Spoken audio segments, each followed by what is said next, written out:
scene opens with visuals of a joyous, ancient wedding feast.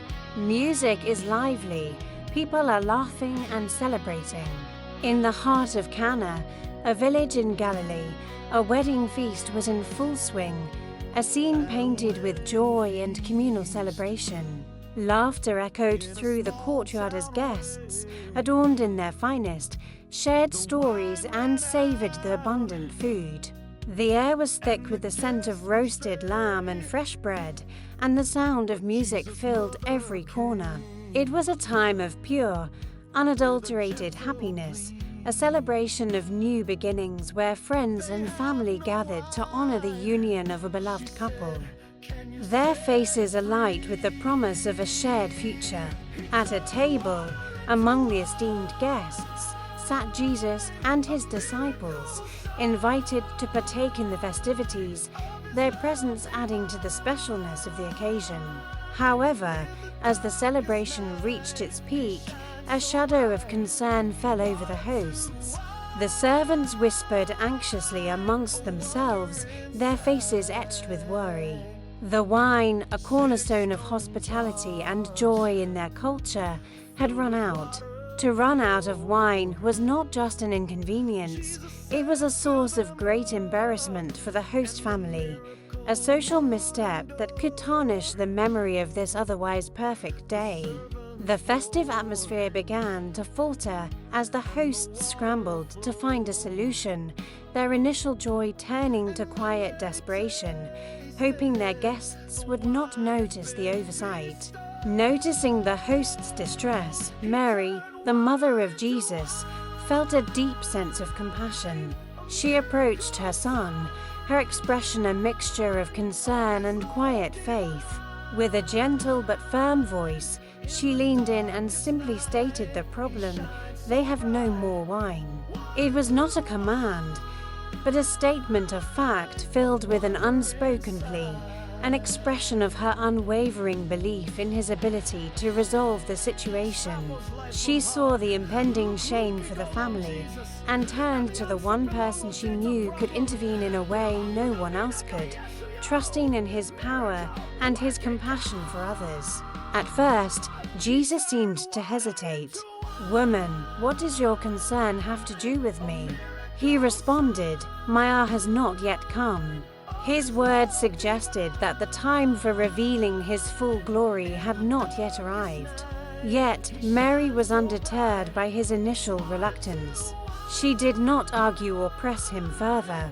Instead, she turned to the nearby servants with a look of complete confidence.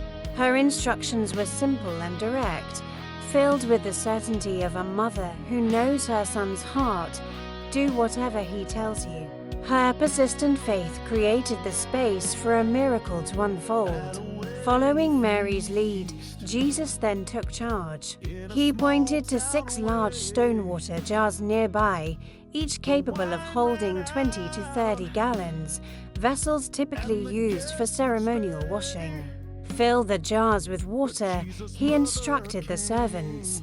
Without question, they obeyed, hurrying to the well and filling each massive jar to the very brim until the water lapped at the edge.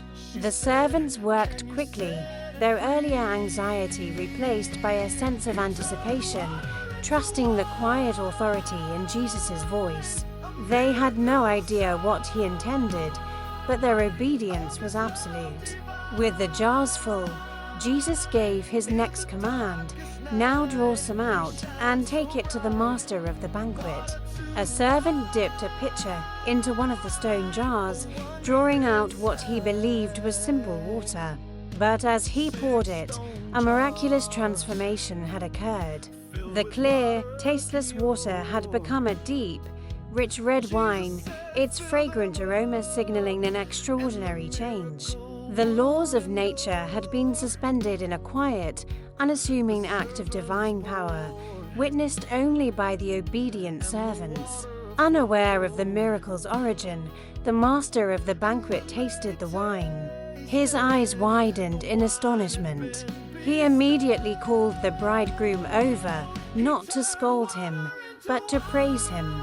"Everyone brings out the choice wine first," he exclaimed, "and then the cheaper wine after the guests have had too much to drink, but you have saved the best until now." The quality was so exceptional, so far beyond anything they had been drinking, that he assumed it had been intentionally held back for the end of the feast. This extraordinary event at the wedding in Cana marked the first of Jesus' public signs, a powerful and tangible display of his divine nature. It was more than just solving a social problem, it was a revelation. Through this miracle, he revealed his glory, turning an ordinary celebration into a moment of profound spiritual significance. For his disciples who witnessed it, this act solidified their burgeoning faith, proving that their teacher was indeed the Son of God, and they put their trust in him.